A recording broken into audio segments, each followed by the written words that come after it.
আল্লাহর নবী সাহিবে লাউলাক সুবহানাল্লাহ পবিত্র জবানে ইরশাদ করেন কে যদি আমার মা আমেনা হায়াতে থাকতেন আর আমি যদি আল্লাহু আকবার বলে তাহরিমা বেঁধে নিতাম নামাজে, আমি যদি নামাজ শুরু করে নিতাম ওই টাইমে আমার মা যদি ডাক দিতেন বেটা মোহাম্মদ, আমি নামাজ ছেড়ে লাব্বাইক বলে হাজির হয়ে যেতাম। জোরে জোরে মুসলমান সুবহানাল্লাহ। আল্লাহর নবী সাহিবে লাউলাক বলতে আছেন বিররুল ওয়ালিদাইনি আফজালু মিনাস সালাতি ওয়াস সাদাকাতি ওয়াস সাওমি ওয়াল হজ্জি ওয়াল উমরাতি ওয়াল জিহাদি ফি সাবিলিল্লাহ।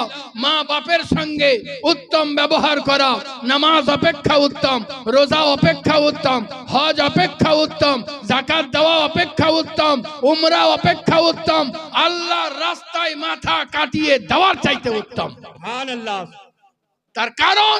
তার কারণ হলো আপনি নামাজি হন, পরেজগার হন, মুত্তাকি হন, যদি মা বাপ রিগড়ে বরদোয়া করে দেয় আপনার तमाम আমল নামা ঝুলতে থাকবে, কবুলও হবে না, মকবুলও হবে না।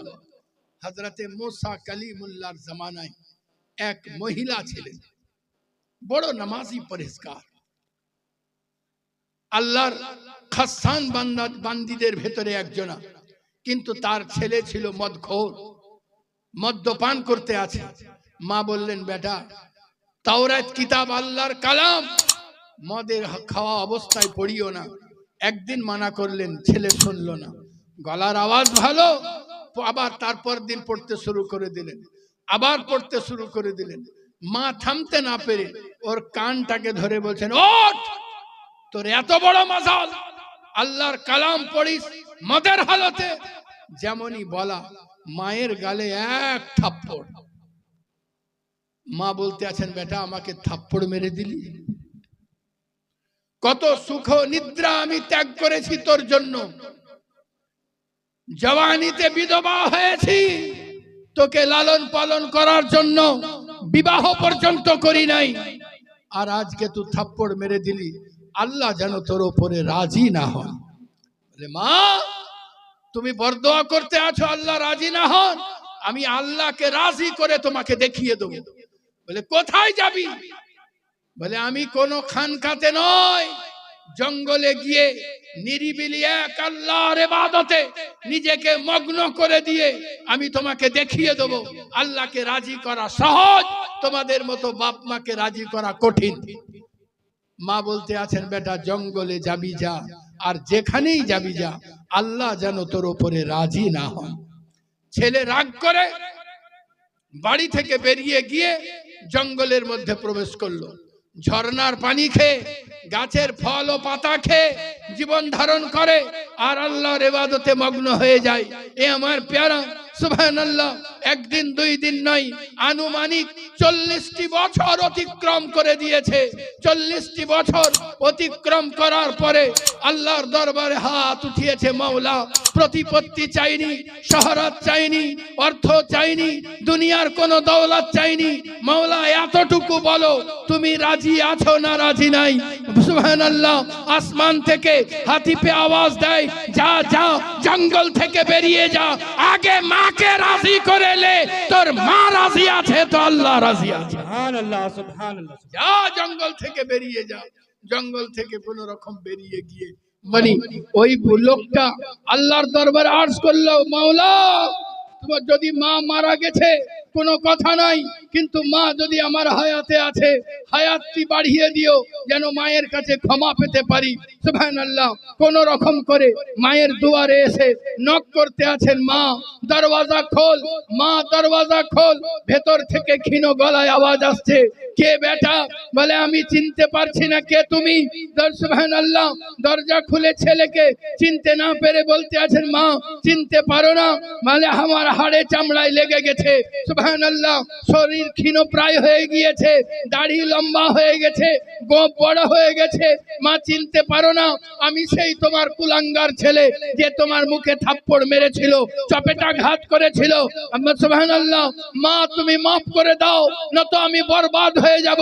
মা বলতে আছেন অত সহজে নয়, সেই তোমার থাপ্পড়ের আওয়াজ আমার কালবের মধ্যে এখনো গুঁজতে আছে। যা যা বেরিয়ে যা।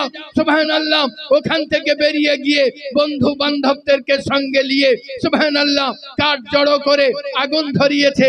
গ্রামের বৃদ্ধ জিজ্ঞাসা করতে আছে, গ্রামের বৃদ্ধ জিজ্ঞাসা করতে আছে, সুবহানাল্লাহ বাবা তুমি ম্যাজিক দেখাবে নাকি? বহুদিন ছিলে না, তুমি ভেলকি দেখাবে নাকি? বলে আমি ভেলকি দেখাবার জন্য এ জায়গা সুবহানাল্লাহ আগুন ধরাই নাই। আমি সারা জগতের সন্তানদেরকে এক করে আমি এ জানিয়ে দিতে চাই, এ বিশ্ববাসী মা যদি থাপ্পড় মারে, বাপ যদি বকে, তো খবরদার তাদের সঙ্গে গুস্তাকি করিও না, না তো তকদির পুড়ে ছাই হয়ে যাবে। খবরদার হুঁশিয়ার হয়ে যাও। সুবহানাল্লাহ। ওই বৃদ্ধ আর কিছু না বলে দৌড়াতে লাগলো। দৌড়াতে দৌড়াতে সুবহানাল্লাহ তার মায়ের কাছে চলে আসলো। তার মাকে বললে কেমন আছো তুমি? বলে ভালো। বলে তোমার ছেলে আগুন জ্বালিয়েছে, আগুনে ঝাঁপ দিতে যায়, আর তুমি মা হয়ে বসে বসে দেখছো। আর যেমনই বলা, মেয়েটি কোনো উত্তর না দিয়ে সোজা জায়নামাজ বিছিয়ে মাথা সাজদায় মাথা রেখে আল্লাহকে বলতে আছে, মাওলা আমার ছেলে পুড়ে যাক, আমি চাইনি। আমার ছেলে জ্বলে যাক, আমি চাইনি। আমার ছেলে ভস্মীভূত হয়ে যাক, আমি চাইনি। আমার ছেলে ধ্বংস হয়ে যাক, আমি চাইনি। আমি তো এটা চেয়েছিলাম। তুমি সুবহানাল্লাহ মা বাপের সম্মানকে তুমি আল্লাহ কত উচ্চে রেখেছো, আমার ছেলে যেন বুঝতে পেরে যায়। মা বাপের সম্মানকে তুমি কত উচ্চ মর্যাদা দিয়েছো, আমার ছেলে যেন বুঝতে পেরে যায়। আমার ছেলে বুঝতে পেরে গেছে, আমি মা অন্তর থেকে মাফ করে দিই, তুমি আল্লাহ মাফ করে দাও। কোন মায়ের শান্তি হয় না? মা দৌড়াতে দৌড়াতে ওই আগুনের কাছে গিয়ে ছেলেকে দেখতে পায় না। ছেলে আওয়াজ দিতে আছে, বেটা আব্দুর রহমান তুমি কোথায়? বলে মা আমি আগুনের ভেতরে। বলে বেটা পুড়ে যাচ্ছ না? বলে মা এতক্ষণ তো আগুনে হারারাত করছিল, মনে হচ্ছিল যেন জ্বালিয়ে পুড়িয়ে ছাই করে দেবে, কিন্তু এখন দেখলাম আগুন আমার জন্য ঠান্ডা হয়ে গেছে। বলে বেটা কেন হয়েছে? বলে মনে হয় আল্লাহ আমার ইবাদত কবুল করে আমাকে কারামত আতা করেছেন। বলে বেটা এমনি হয় নাই, আমি আল্লাহর রহমতের কুঞ্জি হিলিয়ে দিয়েছি, আমি মা মাফ করে দিয়েছি, আল্লাহ তোমাকে মাফ করে দিয়েছে। বলে মা তুমি মাফ করে দিয়েছো, আল্লাহ আমার ঝুলন্ত ইবাদতকে কবুল করেছেন, মকবুল করেছেন, তারপরে আমাকে এ কারামত আতা করেছেন। এ আমার প্যারা মা বাপ বড় মূল্যবান সম্পদ। মা বাপের সঙ্গে সুন্দর ব্যবহার করুন। স্ত্রীগণ মূল্যবান সম্পদ, তাদের সঙ্গেও সুন্দর ব্যবহার করুন। মা বাপের সঙ্গে দুর্ব্যবহার করলে আখেরাত বরবাদ, আর স্ত্রীদের সঙ্গে দুর্ব্যবহার করলে দুনিয়া বরবাদ। আপনাকে এর মধ্যে দিয়ে বিচরণ করতে হবে, এই মধ্যে দিয়ে চলতে হবে। এই বলেই বক্তব্যের সমাপ্তি ঘটাই। ত্রুটি বিচ্যুতি আল্লাহর কাছে ক্ষমা প্রার্থী।